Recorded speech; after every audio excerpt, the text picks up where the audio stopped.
গ্রামে কেউ রোজা রাখে না। রোজা রাখা তো দূর, এক ওয়াক্ত নামাজও কেউ পড়ে না। প্রতিদিন মুয়াজ্জিন রোজার রাতে সেহরি করার জন্য মসজিদে গিয়ে ডাকে, কিন্তু কেউ কোনো সাড়া শব্দই দেয় না। তো মুয়াজ্জিন সাহেব হতাশ হয়ে আল্লাহর কাছে দোয়া চাইল। মুয়াজ্জিন: আল্লাহ, এই গ্রামে তো হেদায়েতই নেই, আমি এখন কি করব? একটা রাস্তা দেখাও। তো সেদিন রাতেই মুয়াজ্জিন সাহেব স্বপ্নে দেখল, একটা নির্দেশ আসলো যে গ্রামে একটা অলস ব্যক্তি খোঁজো এবং যে কোনো মূল্যে তাকে দিয়ে তোমার কাজ একদিনের কাজ করাও। আল্লাহ গ্রামের সবাইকে হেদায়েত করবেন। মুয়াজ্জিন ঘুম থেকে উঠে ভাবে, এ আবার কেমন স্বপ্ন? যাই হোক, স্বপ্ন অনুযায়ী সে পরদিন সকালে মুয়াজ্জিন সাহেব খুঁজতে খুঁজতে গ্রামের অলস শিরোমণি কুদ্দুস মিয়ার দেখা পেলেন। কুদ্দুস মিয়ার রুটিন হল খাওয়ার সময় মহিষের মতো খাওয়া আর বাকিটা সময় কুম্ভকর্ণের মতো ঘুমানো। মুয়াজ্জিন তাকে বললেন, মুয়াজ্জিন, কুদ্দুস মিয়া, একদিনের জন্য সেহরির সময় মাইকে ডাকতে হবে। কুদ্দুস হাই তুলতে তুলতে বলল, কুদ্দুস, পাগল নাকি চাচা? ঘুমের সময় ডাকাডাকি আমার দালা হবে না।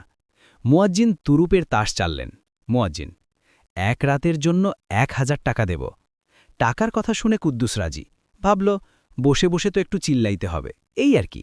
সেহরির সময় হল। কুদ্দুস অনিচ্ছা সত্ত্বেও মসজিদে গেল। মাইক হাতে নিয়ে ভাবল, দাঁড়িয়ে কে ডাকবে, বসে ডাকি। বসে বসে 2 মিনিট ডাকল, কুদ্দুস, ও গ্রামবাসী, ওঠো, সেহেরি খাও, রোজো রাখো। কিন্তু অলস মানুষের স্বভাব। 3 মিনিট পর তার মনে হল বসে থাকতেও কষ্ট হচ্ছে। সে মাইকটা বুকের উপর রেখে জায়নামাজে শুয়ে পড়ল। শুয়ে শুয়েই ডাকতে লাগল, উঠে পড়েন সবাই, আর কত ঘুমাবেন? ডাকতে ডাকতে কখন যে কুদ্দুস মিয়া গভীর ঘুমে তলিয়ে গেল সে নিজেও জানে না। গভীর ঘুমে তার হাতটা ফসকে যেতেই মাইকের ডগাটা ঠিক তার নাকের ফুটোর ওপর গিয়ে ল্যান্ড করল। ব্যাস, শুরু হয়ে গেল আসল খেল। কুদ্দুসের নাক ডাকা এমনিতে 10 গ্রামের মানুষ জানে, কিন্তু মাইকে যখন তার আওয়াজ কানেক্ট হলো তখন মনে হলো গ্রামের ওপর দিয়ে কোনো বোমারও বিমান চক্কর দিচ্ছে। ঘরর ঘ্যাচ, ঘরর ঘ্যাচ। পুরো গ্রাম এক ঝটকায় বিছানা ছেড়ে 5 ফিট উপরে লাফিয়ে উঠল। গ্রামে হুলুস্থুল পড়ে গেল। যে লোক জীবনে অজু করেনি সে ভয়ে 3 বালতি পানি দিয়ে অজু করে তসবি গুনতে শুরু করল। কেউ জায়নামাজে দাঁড়িয়ে নফল নামাজ আদায় করা শুরু করে দিয়েছে। কেউ কোরআন শরীফ খুলে তিলাবাত করতে শুরু করল।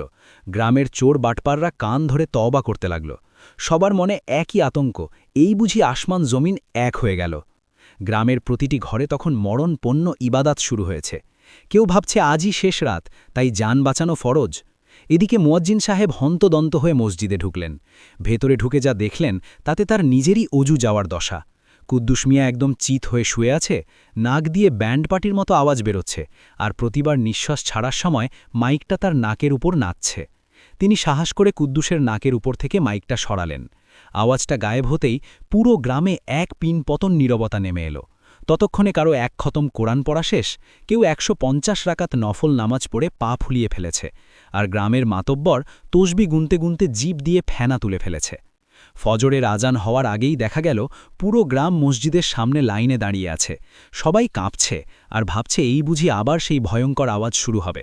কিন্তু ইমাম সাহেব যখন শান্ত গলায় নামাজ শুরু করলেন তখন সবার হুঁশ ফিরল। সেই দিনের পর থেকে আমাদের গ্রামে আর কেউ বেনামাজি থাকেনি। সবাই জানে নামাজ না পড়লে ঐশ্বরিক গর্জন আবার শোনা যেতে পারে। মুয়াজ্জিন সাহেব মনে মনে হাসলেন আর ভাবলেন, আল্লাহর হেদায়েত দেওয়ার কতই না বিচিত্র পথ।